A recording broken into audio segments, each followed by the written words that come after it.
मौजें, motorcycle पे डोल लो और फोन लेके और डोल लो। मैंने कहा भाई एक बात बताओ, मैंने अपने हृदय में अपने मन में सोचा कि टाटा 407 तो कई लाख में आएगी, ये तो 50-60 हजार की आ जाती है। अपने सुख से सुखी नहीं है, पड़ोसी के सुखी रहने से दुखी है आदमी।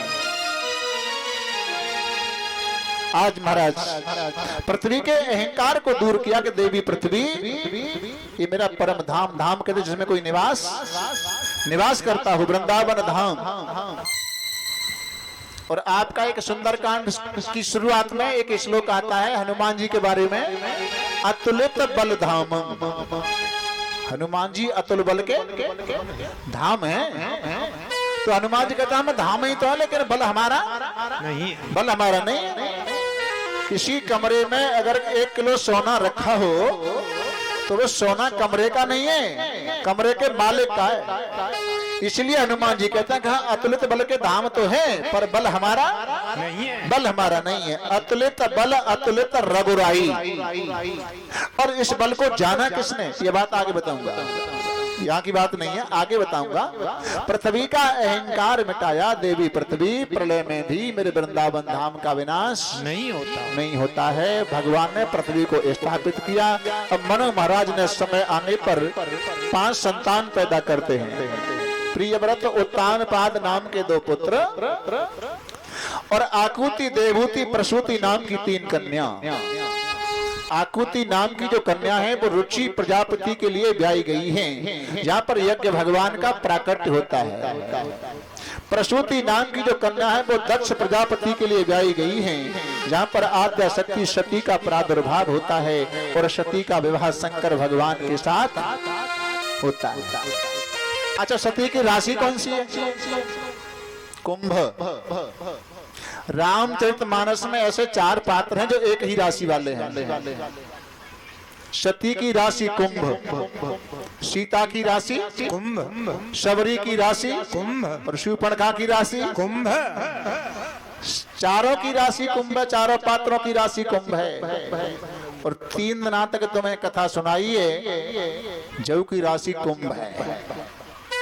बैनर पे लिखा है संत कुमार जी, लेकिन जाकी रही भावना जैसी। सती ने की परीक्षा, किसकी? अपने पति के इष्ट की, राम की परीक्षा की।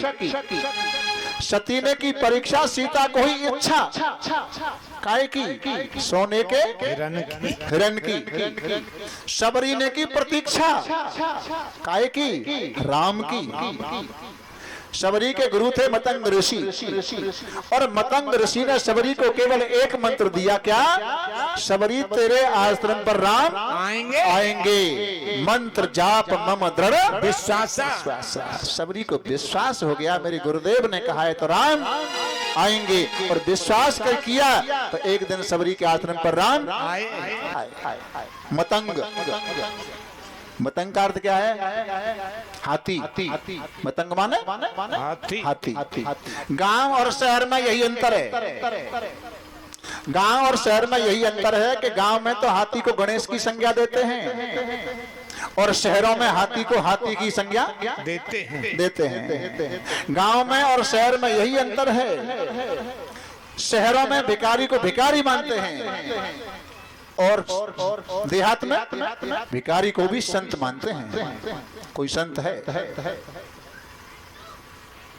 गांव में अगर हाथी आ जाए तो बुजुर्ग लोग क्या कहते हैं बच्चों से? गणेश जी आगे हाथ जोड़ो, गणेश जी आगे हाथ जोड़ो। सब लोग हाथ जोड़ते हैं, गणेश जी महाराज, गणेश जी महाराज। और पीछे गांव के कुत्ते, हाथी के पीछे गांव के कुत्ते भौं भौं भौं भौं पूरा चक्कर लगा देते हैं।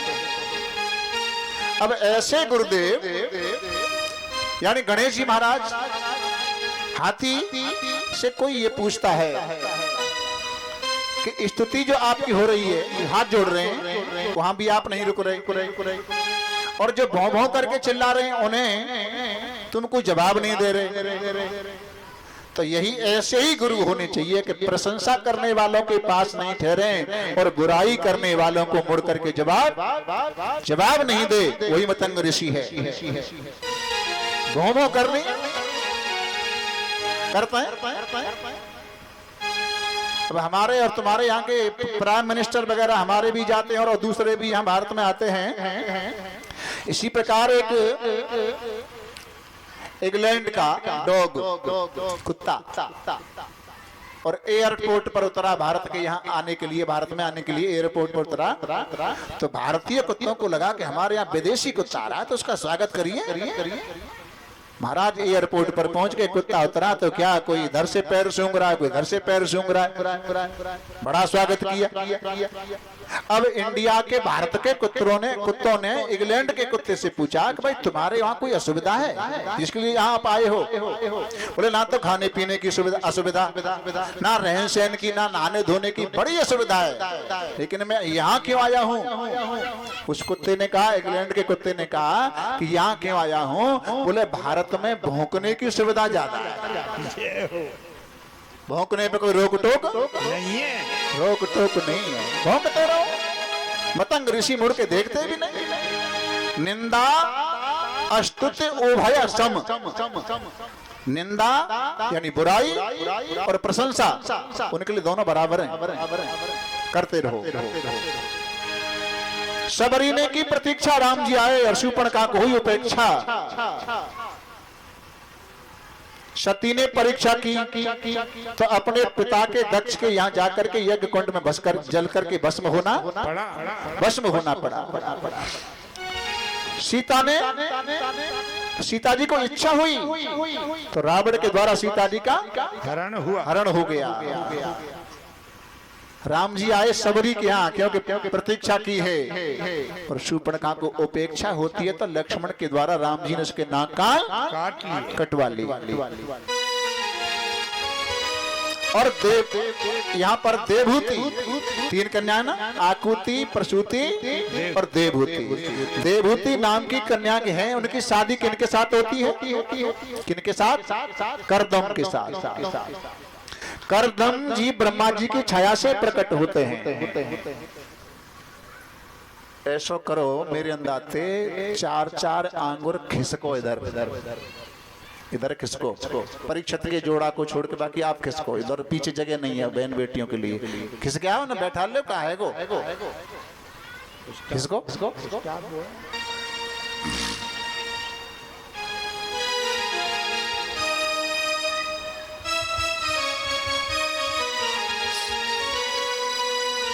ब्रह्मा जी की छाया से करदम जी प्रकट होते हैं, और ब्रह्मा जिनको पैदा करते हैं उनको संतान पैदा करने का आदेश करते हैं सृष्टि को आगे बढ़ाने के लिए।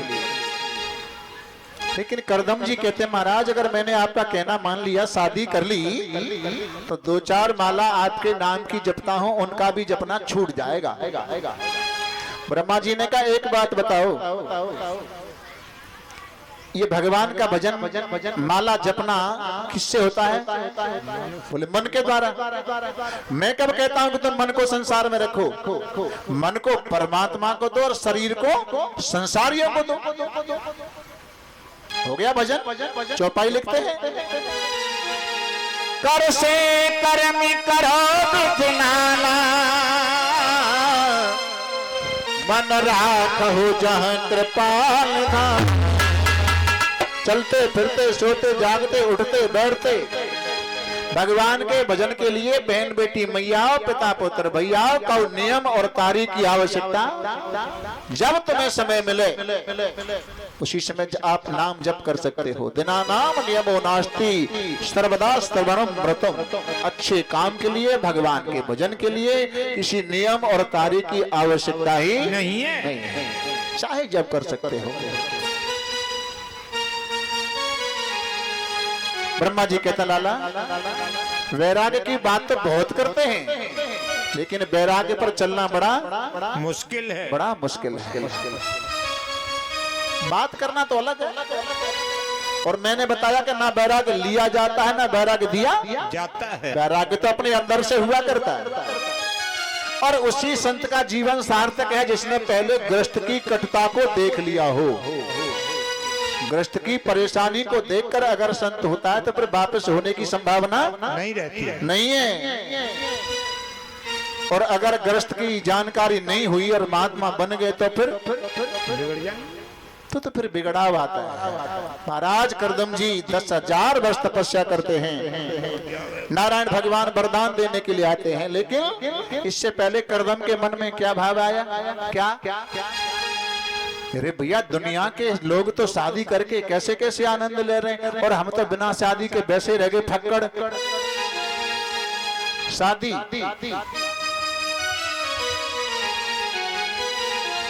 ब्याह और विवाह अंतर है। शंकर जी ने विवाह किया तो किसकी प्रेरणा से? राम की प्रेरणा से। शंकर जी विवाह करते हैं राम की प्रेरणा से, क्योंकि इनके पुत्र जब होगा वही तारकासुर को मारेगा। कार्तिकेय राम की प्रेरणा से किया। और दुनिया के लोग विवाह करते हैं, विवाह तो शंकर का हुआ है।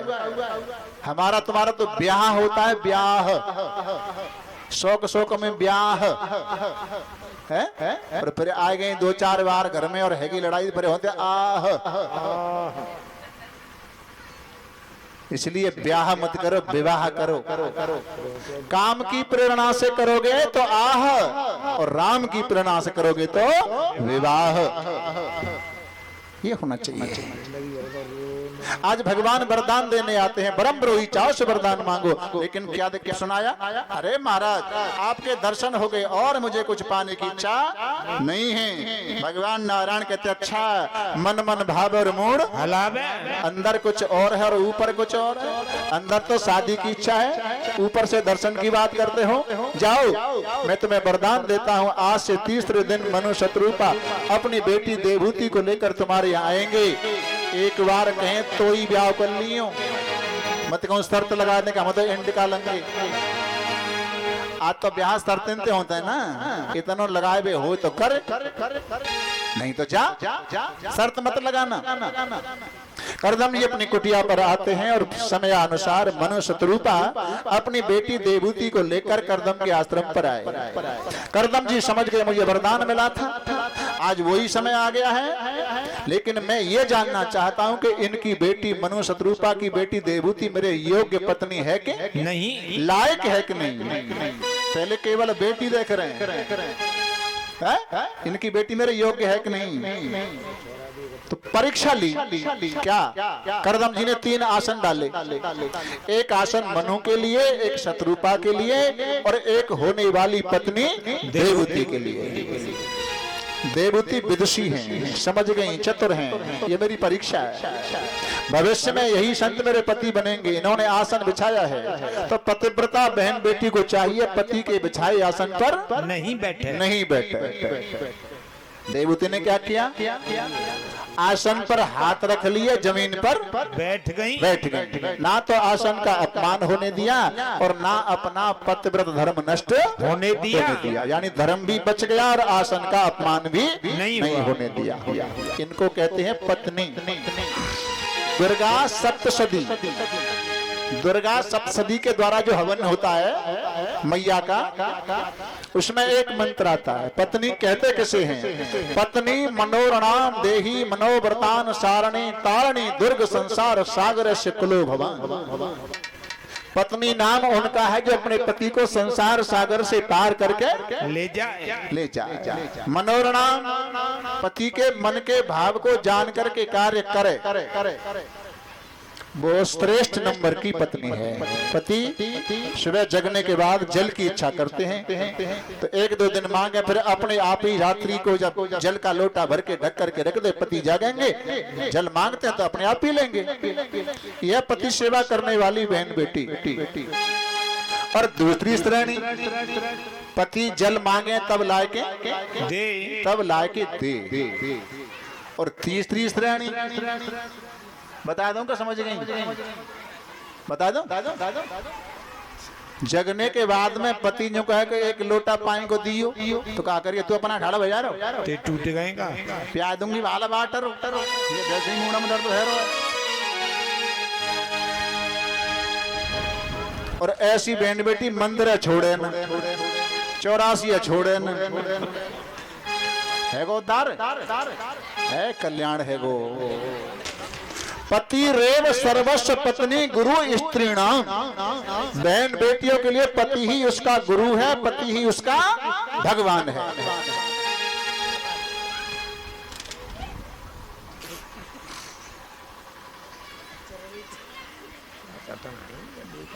महाराज मनु जी ने आकर के प्रस्ताव रखा करदम के सामने, महाराज मैं अपनी बेटी का पारण ग्रहण संस्कार करने के लिए आपके पास आया हूं। और शर्त जब स्वीकार की जाती है कि शादी तो कर लूंगा, करदम जी ने कहा पर शर्त लगाए बिना फिर नहीं माने। गृहस्थियों की गृहस्थ जैसी शर्त होती है, संतों की शर्त संतों जैसी शर्त होती है। शर्त क्या है? तुम्हारी बेटी से एक संतान पैदा होते ही मैं संन्यास लेके चला जाऊंगा। संन्यास लिया जाता है ना। गीता में भगवान कहते हैं काम्यानाम कर्मन्यासम संन्यासम कवयो विदु सर्व कर्म फल त्यागम प्राहुष्यागम विचक्षण। काम्यानाम कर्मन्यासम, अंतःकरण से कामनाओं का उठना बंद हो जाए, इच्छाओं का उठना बंद हो जाए, उसे कहते हैं न्यास। न्यास माने त्याग, और संन्यास कह दिया तो त्याग का भी त्याग, वो सन्यासी है। मनोज जी ने कहा देवती शादी तो वही ना है, और जो तो पहले से शर्त लगा रहे हैं कि हम तो छोड़ के चले जाएंगे एक संतान पैदा होते हैं। पिताजी मुझे भी ऐसे ही जितेंद्रिय पति की आवश्यकता है, इनके शादी में साथ मेरी शादी करो।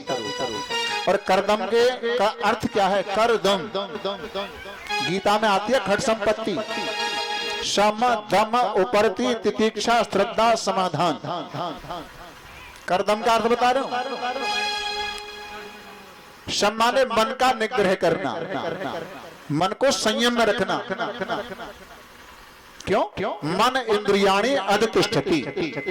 जिस इंद्रिय के साथ हमारा तुम्हारा मन जुड़ा होता है वही इंद्रिय कार्य करने में समर्थ होती है, वही समर्थ होती है।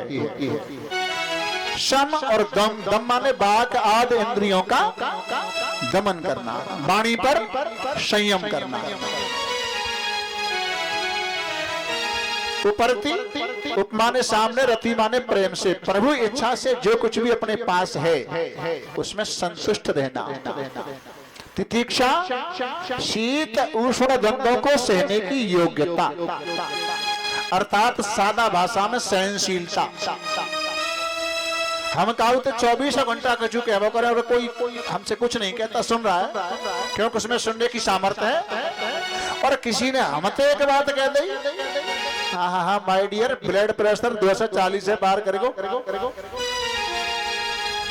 सहनशीलता नहीं है। श्रद्धा, गुरु शास्त्र वाक्यों में विश्वास, और समाधान आत्मा का साक्षात्कार करने चित्त की सावधानता। ये खड़ संपत्ति है। तो करदम, जिन्होंने अपनी इंद्रियों को संयम में किया है उनका नाम है करदम, और जिनकी देवताओं जैसी बुद्धि है उस माता का नाम है देवहूति। आज शादी होती है, मनु शत्रुपा लौट करके चले जाते हैं। एक दूसरी परीक्षा करदम जी ने और ली। क्या? पहले ही दिन करदम जी महाराज 12 साल की समाधि लगा करके बैठ गए। देवहूति ने उसी दिन से पति सेवा करना आरंभ किया, संलग्न हो जाती है। करदम जी के हालात कैसे हैं? जिनकी लंबी लंबी जटाएं, सुनहरी अखियां, जिनकी लंबी लंबी जटाएं, सुनहरी अखियां, होती लंबी जटाएं, सुनहरी अखियां, इनके लंबे लंबे हाथों में भजन माला, इनके लंबे लंबे हाथों में भजन माला, इनके लंबे लंबे हाथों में भजन माला, इनके लंबे लंबे हाथों में भजन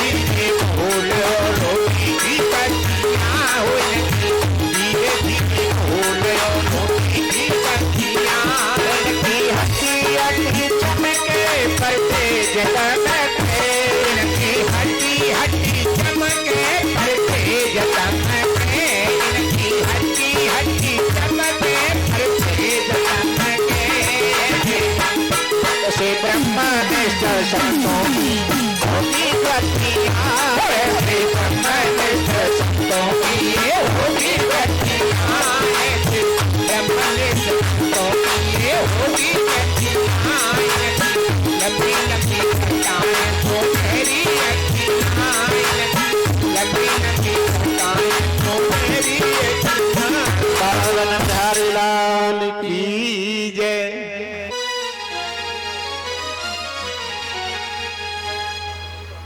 अब इतना लंबा गीत कहाँ से लाऊं?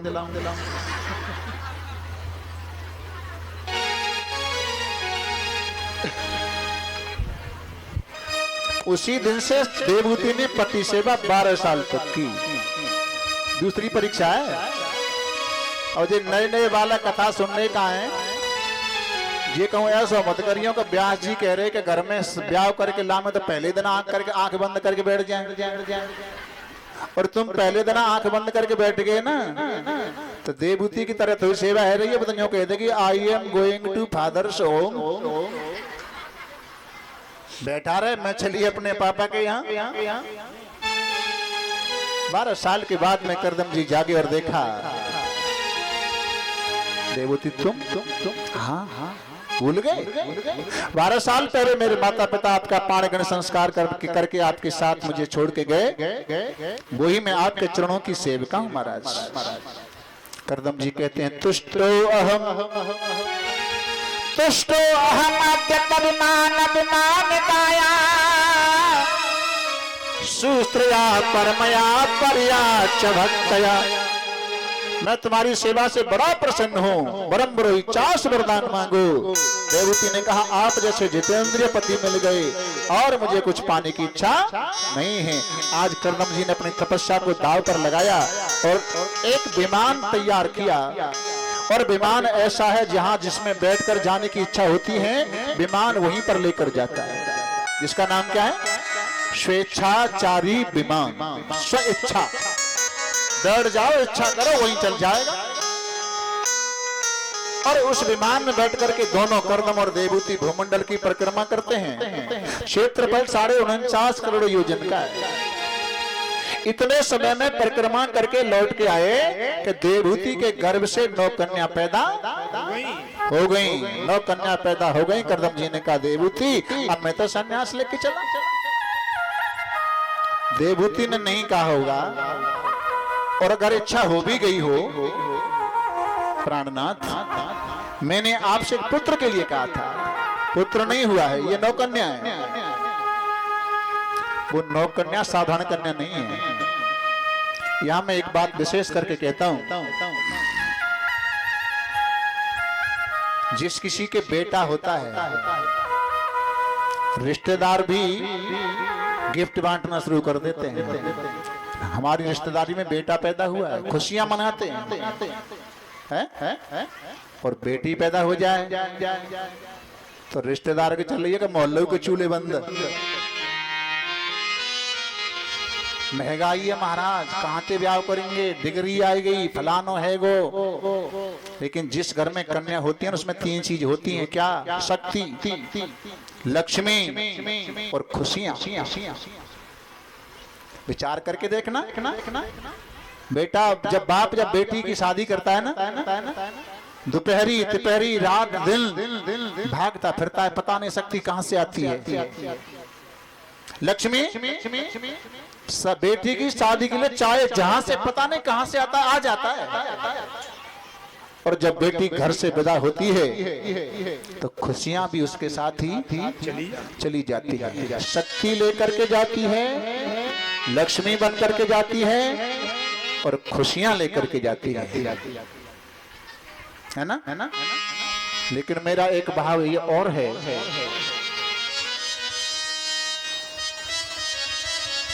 जितना बुढ़ापे में अपने माँ बाप की इज्जत का ख्याल बेटियां रखती हैं, उतना बेटे कभी नहीं रखते हैं। प्रैक्टिकल करके देख लेना।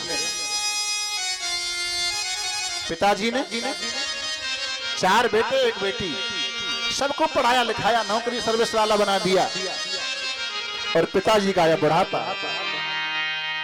तो अब 4 बेटे एक बाप का पेट नहीं भर सकते। मुझे क्या दिया, मैं रोटी क्यों दूंगा, छोटे वाला देगा, बीच वाला देगा। वो बूढ़े पिताजी भोजन के लिए दुखी होते हैं।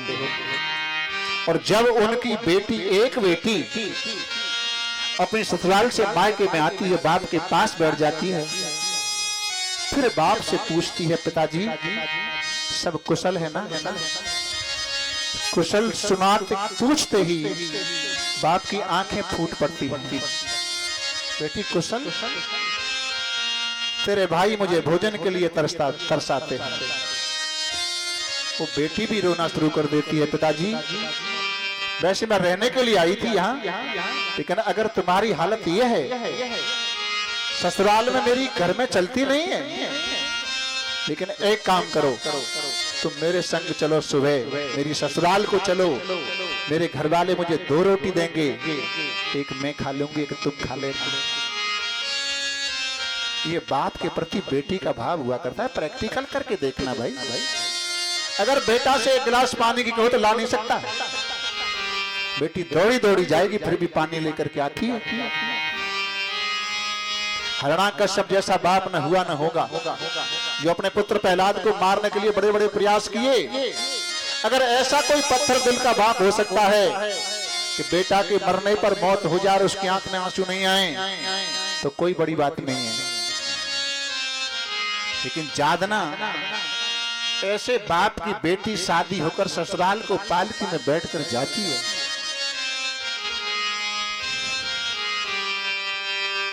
वो बाप अपने को रोक नहीं पाता।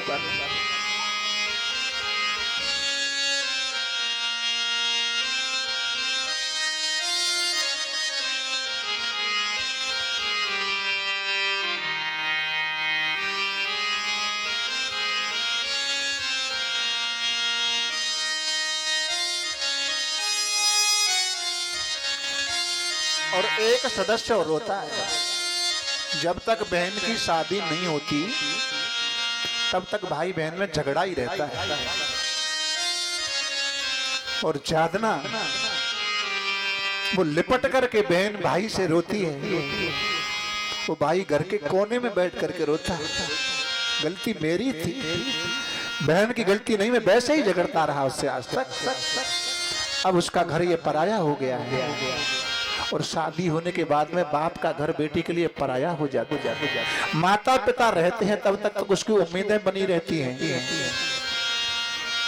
और जब बाप की अगर मौत हो जाती है, बेटी दहाड़ मार के रोती है, पछाड़ खाती है। क्यों? अब मुझे कोई ये बताने वाला नहीं कि मैं आकर कहाँ बैठ जाऊं, बाप अपने पास तो बिठाता था, घर के कोने कोने में ढूंढती है। भैया बेटियां बीमारियां नहीं होती। जनकपुर में राम जी 4 भाइयों का विवाह होने गया तो दशरथ जी ने जनक के पैर छू लिए। जनक जी ने कहा, अरे अरे महाराज क्या कर रहे हो, आपका दर्जा ऊंचा है, आप तो बेटे वाले हो। दशरथ जी ने कहा, मैं भले ही बेटे वाला हूं, लेकिन मेरे भाग्य में ये सौभाग्य नहीं है, मेरे यहाँ तो एक भी कन्या नहीं, और आप 4 कन्याओं का कन्यादान लोगे, 4 कन्याओं का कन्यादान लोगे तो राम लक्ष्मण भरत और शत्रुघ्न जैसे पुत्र आंगन में बिहार करेंगे। देवती से कहा करदम जी ने, तुम एक साधारण पुत्र की बात कर रही हो,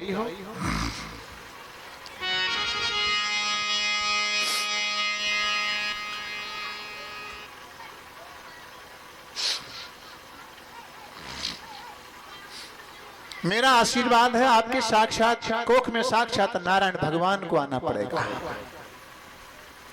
देवती माँ के घर में कपिल भगवान आते हैं, देवता लोग फूलों की वर्षा करते हैं। गर्वश हर की प्रार्थना कर जोर सब करने लगे, भूपर प्रभु तुम आ रहे, भाग्य हम सबके जगे। देवता लोगों ने फूलों की वर्षा की। आइए कृष्णा पधारिए कृष्णा, आइए कृष्णा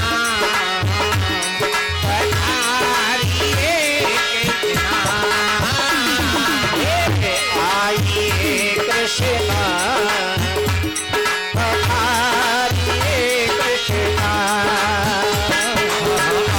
आइए कृष्णा पधारिए स्वागतम कृष्णा शरणागतम कृष्णा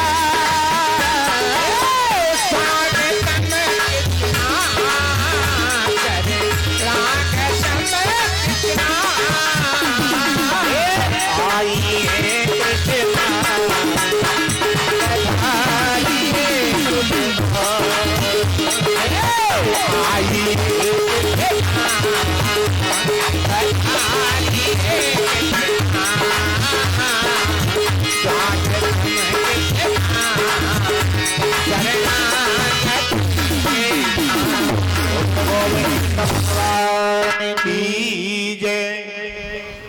नौ कन्याओं को जन्म देने के बाद में पुत्र की प्राप्ति हुई।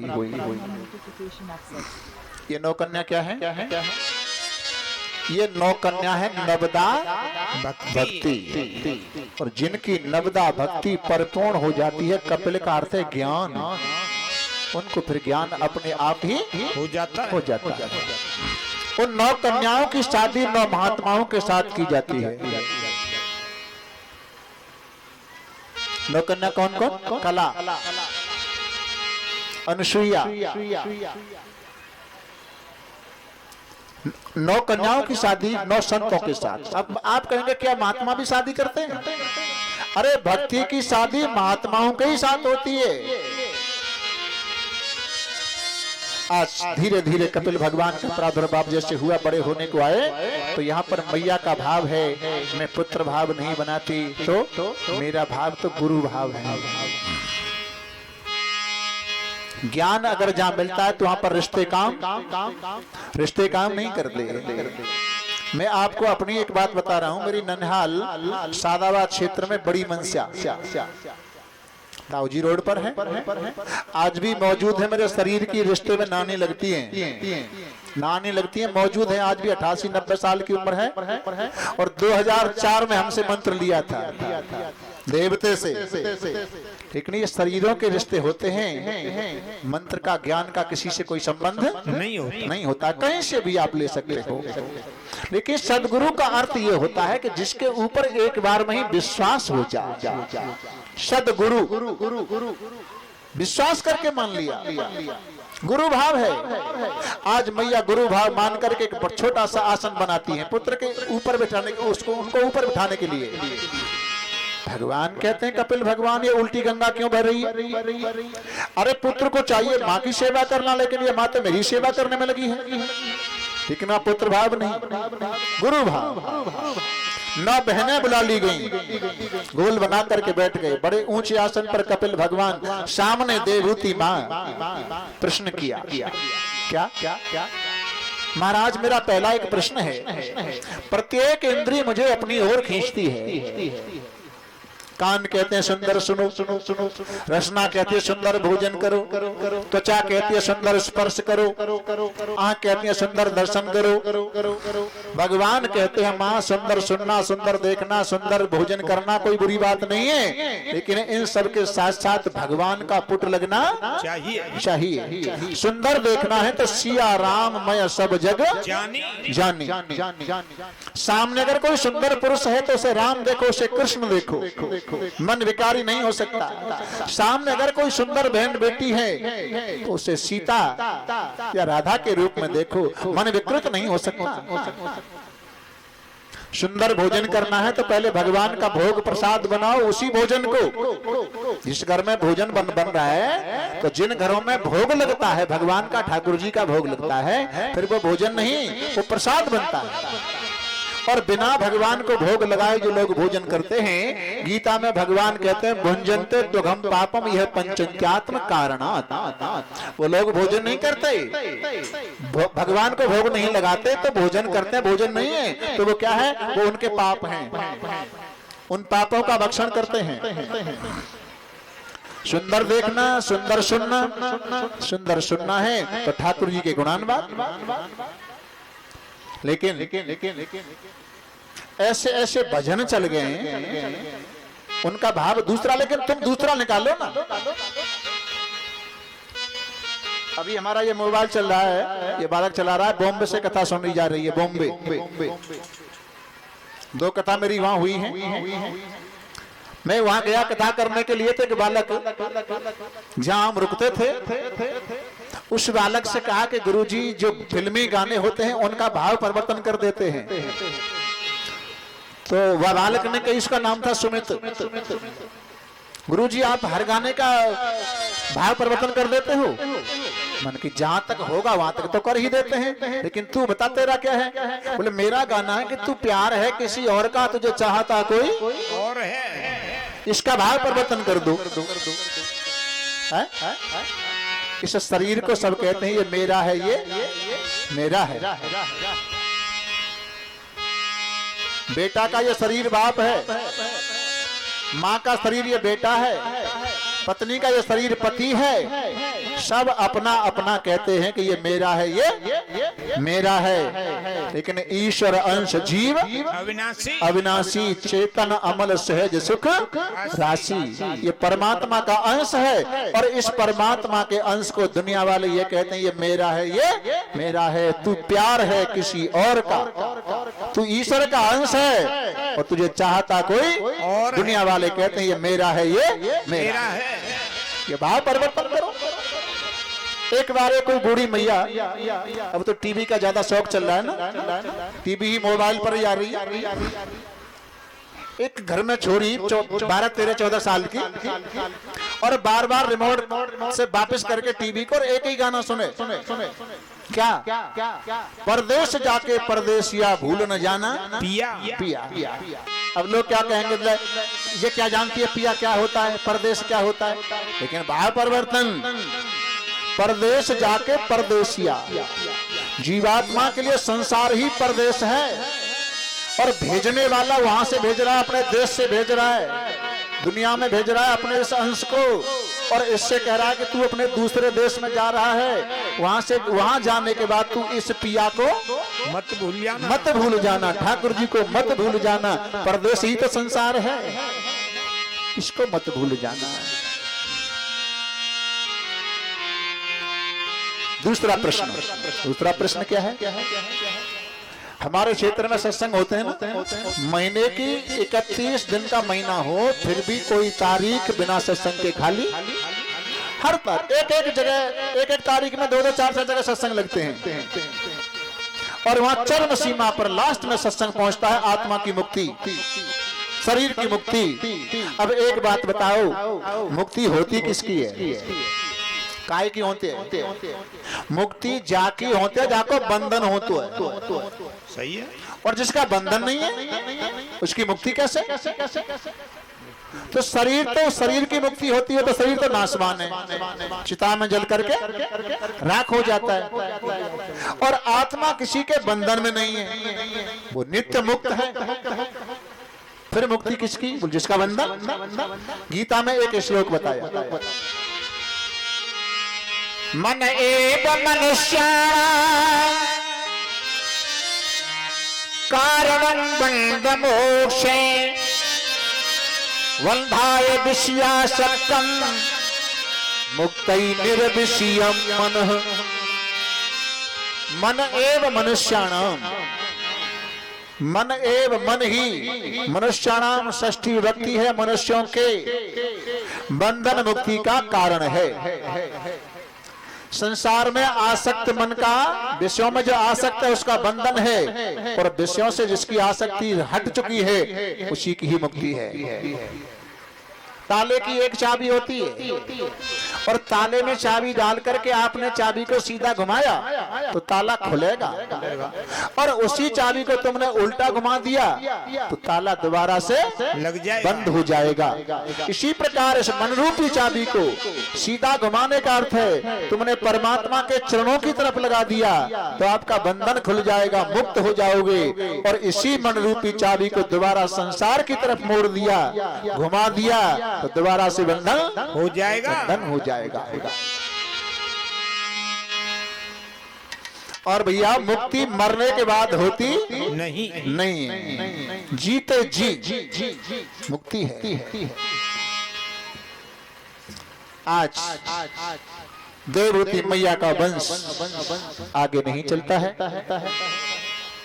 पौने तीन।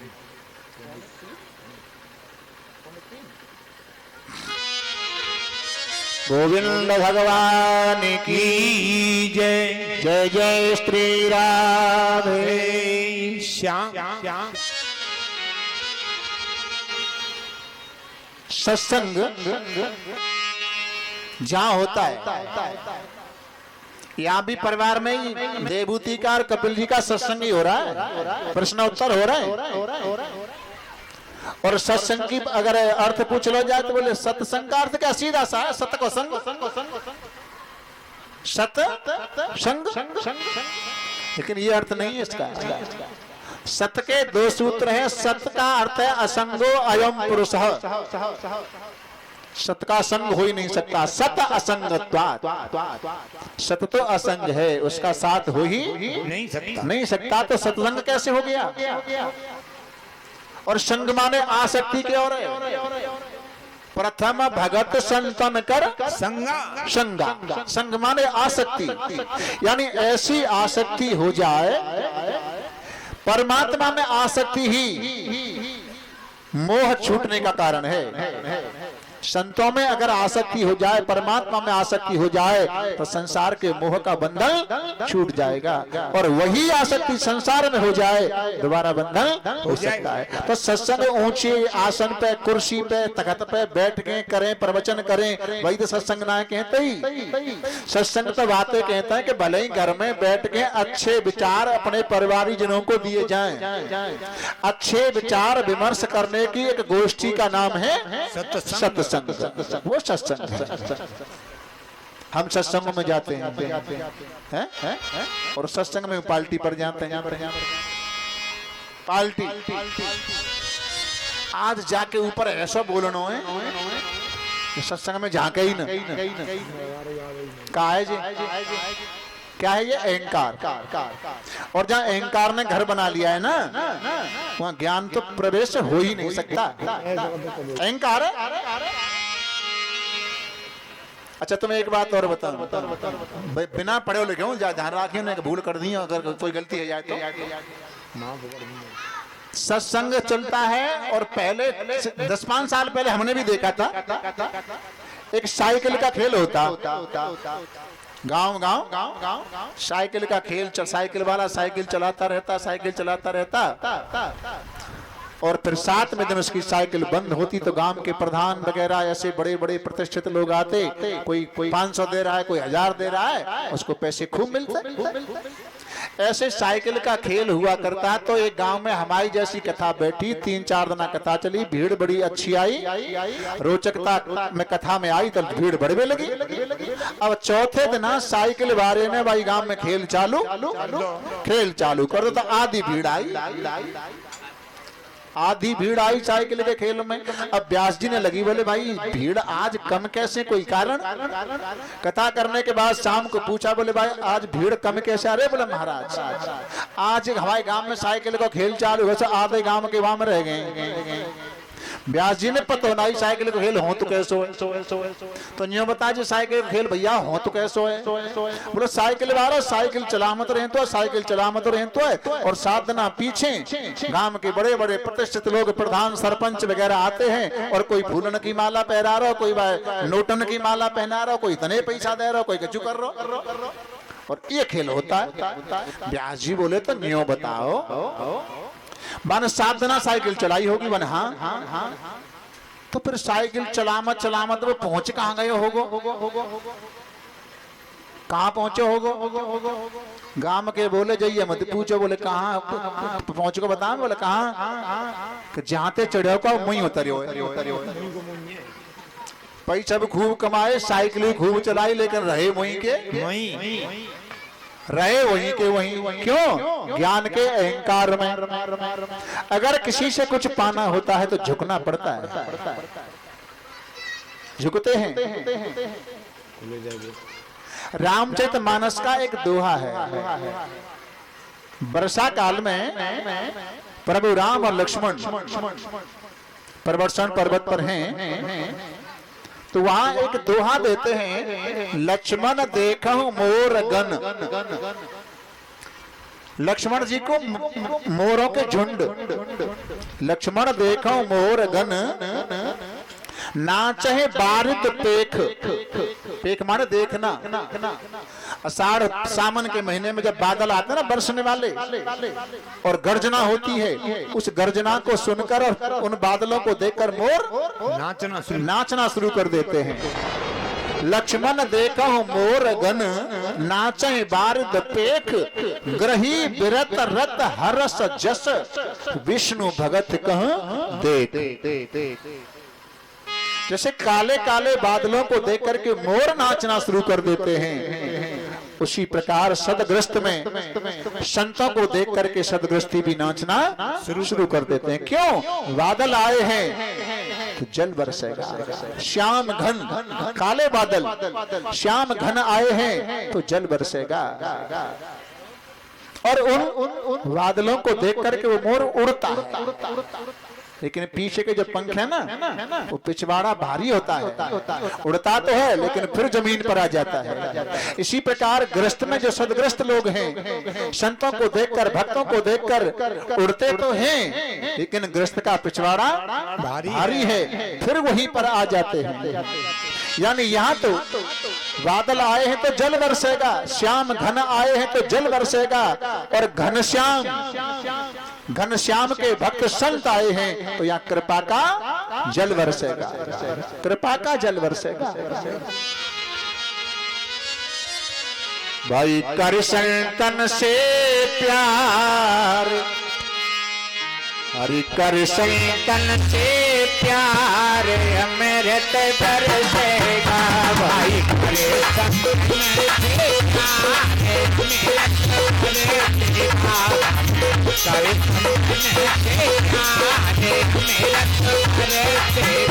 अरे प्यार करे तो ऐसो करियो, प्यार करे तो ऐसो करियो, प्यार करे तो ऐसो करियो।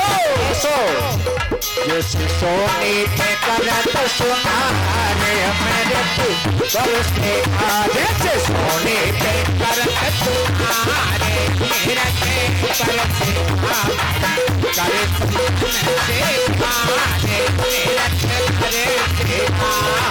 जबरे सुनार चले जबरे सुनार चले मती, ओ जबरे सुनार चले मती, जबरे सुनार चले मती, जाए कले तो बरसेगा, जाए कले तो हारे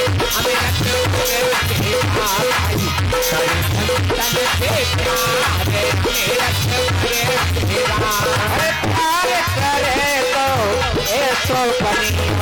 प्यार करे तो ऐसो करियो, प्यार करे तो ऐसो करियो, प्यार करे तो ऐसो करियो। जैसे माटी के करत पुकारे अमृत बरसेगा, जैसे माटी के करत पुकारे अमृत बरसेगा।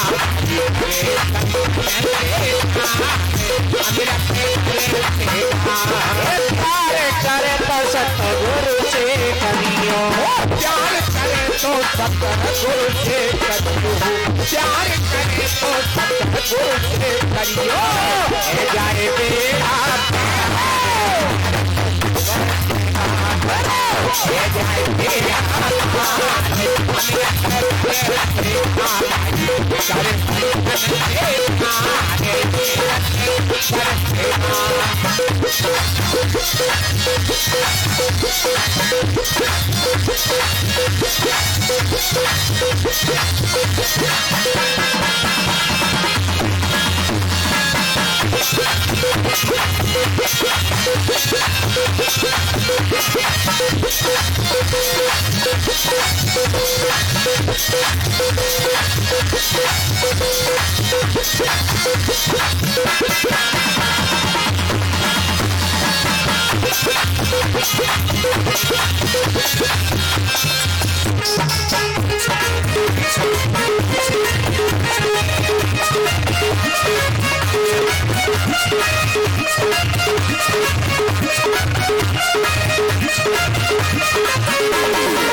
सावन बिहारी लाल की जय जय जय श्री राधे श्याम। श्याम जी, श्याम सुंदर गोपियों के साथ में रास करते हैं महाराज, और महाराज में सभी गोपियों को छोड़कर भगवान अंतर ध्यान हो गए। एक मोर ने अपनी आवाज सुनाई उन गोपियों को, और गोपी ने कहा इधर गए हैं कृष्ण। कहाँ? इधर जहां मोर बोल रहा है। बोलत बिन घन बिन गरज, बादल भी नहीं है, बादल की गर्जना भी नहीं है। बोलत बिन घन बिन गरज बिन पावस उत मोर, और बरसात की ऋतु भी नहीं है, लेकिन मोर बोल रहे हैं। बोलत बिन घन बिन गरज बिन पावस उत मोर, जान परत उत ही गए हमारे नंद किशोर। क्योंकि मोर बोल रहे हैं, घनश्याम को देखकर बोल रहे हैं, श्याम घन को देख करके नहीं बोल रहे हैं। आज महाराज हम अपने प्रसंग पर, कथा के प्रसंग पर आते हैं। मनु महाराज की 3 कन्याओं का वंश वर्णन किया गया। अब उनके 2 पुत्र हैं। कौन कौन? प्रियव्रत उत्तान पाद शतरूपा पतये सुतौ, वासुदेवस्य रक्षायां कलया जगत स्थितौ। प्रियव्रत उत्तान पाद नाम के 2 पुत्र हैं। पहले आपको उत्तान पाद के वंश की कथा सुनाते हैं। भागवत में उत्तान पाद राजा है, और हम तुम में उत्तान पाद, सब लोग उत्तान पाद हैं। क्यों? उत्तान पाद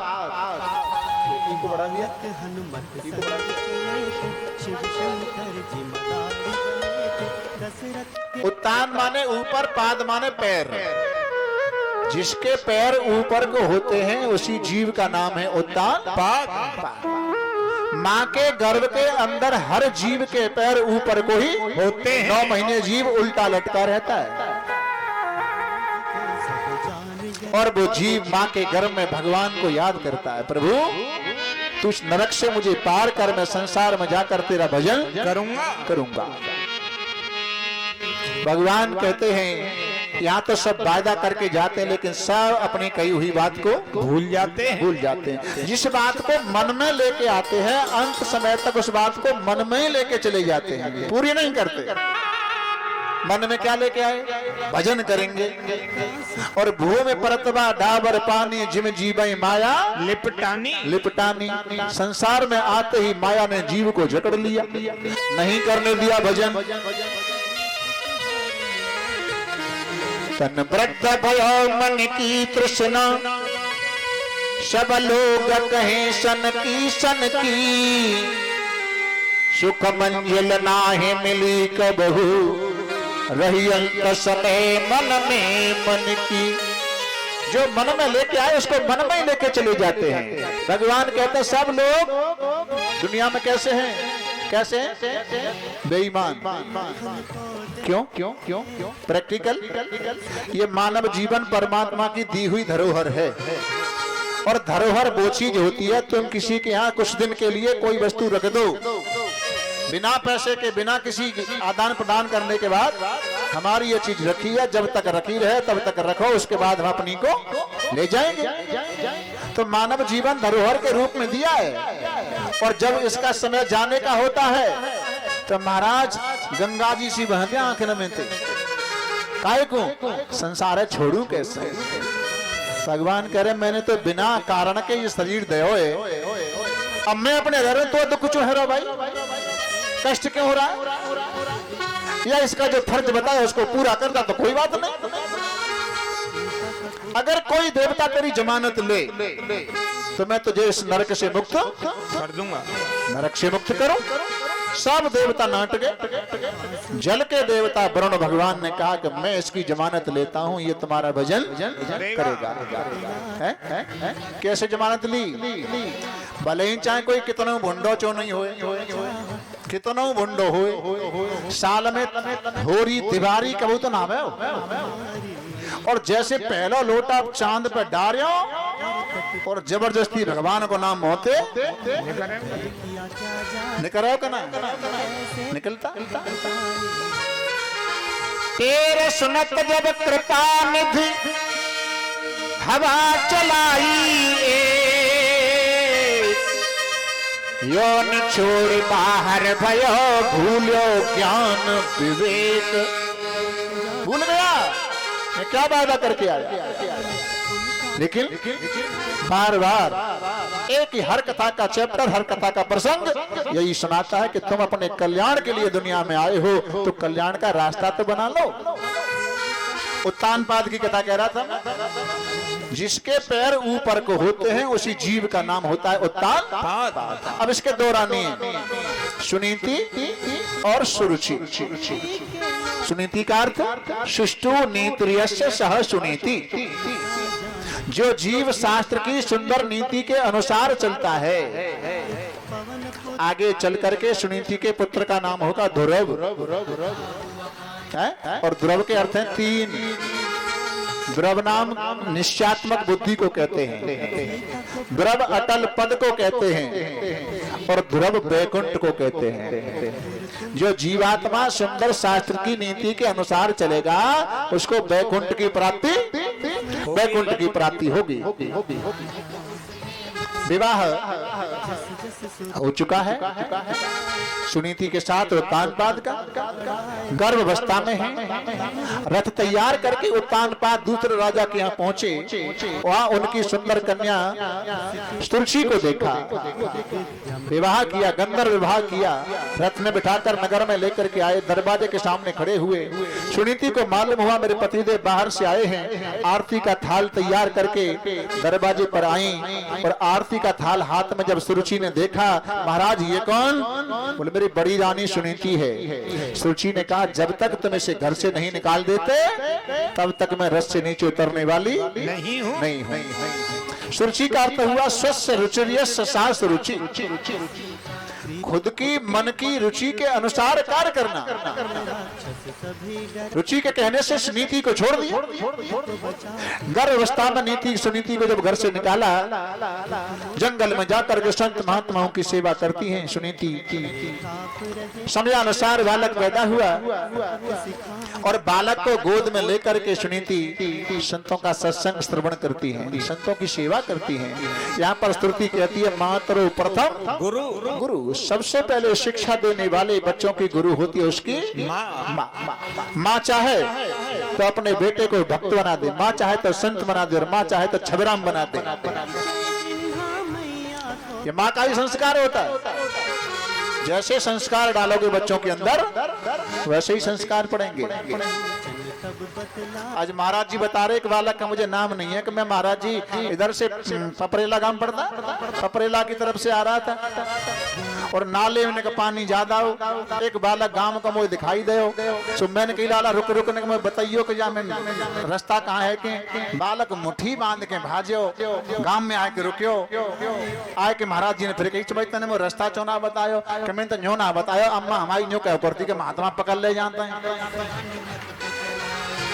संस्कार कौन डारे जी? महात्मा पकड़ ले जानते हैं, पकड़ के अचार डालेंगे का महात्मा क्या?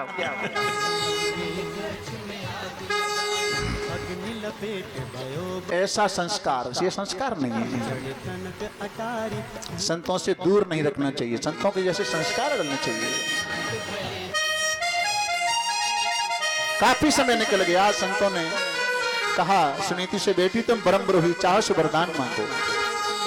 महाराज क्या वरदान मांगो? उस समय संतों से सुनीति ने फ्लैट नहीं मांगा, अपने लिए कोई अवसर नहीं मांगा। महाराज वरदान दोगे? बोले हाँ। तो एक वरदान दे दो। क्या? मेरी छोटी बहन सुरुचि महलों में रहती है अपने मेरे पति के साथ। मेरे तो एक पुत्र आपके आशीर्वाद से हो चुका है, लेकिन उसके भी एक पुत्र हो जाना चाहिए। संतों ने कहा वाह, जिस रुचि ने तुझे घर से निकलवाया, ऐसी रुचि के प्रति तेरा ऐसा भाव है, जा हमारा आशीर्वाद है, उसको भी पुत्र प्राप्ति होगी। इधर रुचि के पुत्र हो गया उत्तम। अर्थ क्या है? मन की रुचि के अनुसार अगर कार्य करोगे तो संसार के उत्तम भोग्य पदार्थ आपको भोगने के लिए मिलेंगे। समय आने पर ध्रुव जी ने कहा, मां क्या आप मुझे मेरे पिता से मिला सकती हो? पिता का नाम लिया, सुरुचि भावुक हो जाती है। सुनीति भावुक हो गई, बेटा तेरी मौसी के कहने से तेरे पिता ने मुझे वनवास दिया है। ध्रुव ने, छोटे बालक ने कहा, बहन बेटी के लिए पति की सेवा करना ही, उस पति के महल ही झोंपड़ी के समान हुआ करते हैं। आप मुझे उनसे मिला दो, आप उनकी सेवा करना, मैं अपने पिता की सेवा करूंगा। ध्रुव को साथ लेकर के सुनीति उत्तान पाद के यहाँ आती हैं। दासी की संज्ञा दी गई। एक बार क्या देखा? एक दासुरचे पुत्रम अंत को मारो तुलालयं उत्तम मनार रक्षंतम दुर्गम राजा जनंदतः। एक दिन सुरुचि के पुत्र उत्तम को अंकमा ने गोद में, राजा गद्दी पर गोद में लेकर के उत्तम को बैठे, सुरुचि पास में खड़ी है।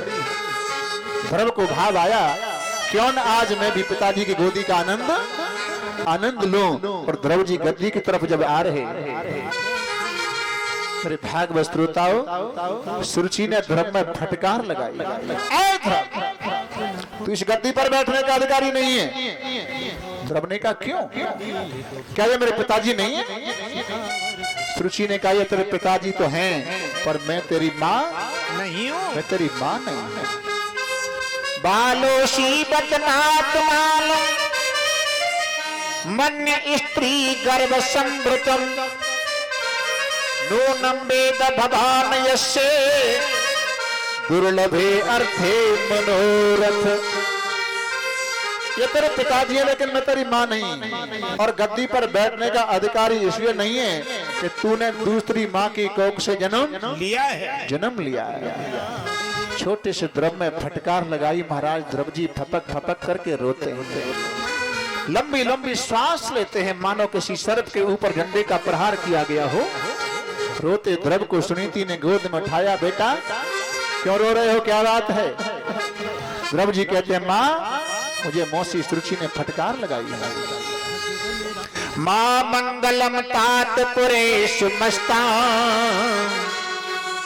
गुंगते जनायत पर दुखद स्ततः सुरुचि सुरक्षा विहितम भवानी में यद गर्भगाया उदरे गृहीत। मौसी सुरुचि के एक एक शब्द का बदला लेते रहूंगा। प्रतिशोध की भावना ध्रुव के अंदर देखी। गोद में लिए हुए ध्रुव के मुंह पर सुनीति ने हाथ रख दिया, मुंह बंद कर दिया। बेटा किसी के अमंगल की कामना मत करो, ना तो तेरी मौसी का दोष है, ना तेरे पिताजी का दोष है, दोष है तो मेरे भाग्य का दोष है। रोए रोए ध्रुव कहे मैया से नैनन बरसे मौसी की भोली मेरो गई है कले। रोए रोए ध्रुव कहे मैया से नैनन बरसे मौसी की भोली मेरो गई है कले जाती। मैया मौसी की भोली मेरो गई है कले जाती। जब पिता की गोद धकेला तीनों ने, जब पिता की गोद धकेला तीनों ने, जब पिता की गोद धकेला तीनों ने, दियो फटकार उत्तम तीनों ने, कोई दियो फटकार उत्तम तीनों है, मानो दियो फटकार उत्तम तीनों है। सुन बचन आज मौसी के उठे जिगर में थी, मौसी की गोदी तो सही है कलेजा, थोड़ा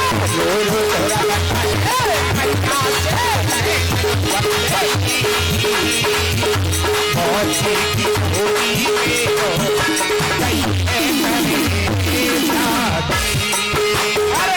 क्या दे दे मात आज बन जाऊंगो, आजा दे दे मात आज बन जाऊंगी, आजा दे दे मात आज बन जाऊंगो, करो तपस्या जाए परम पद पाऊंगो, करूं तपस्या जाए परम पद पाऊंगी, करूं तपस्या जाए परम पद पाऊंगो। मन में घबराए मेरी मैया थारे में थी, मौसी की गोद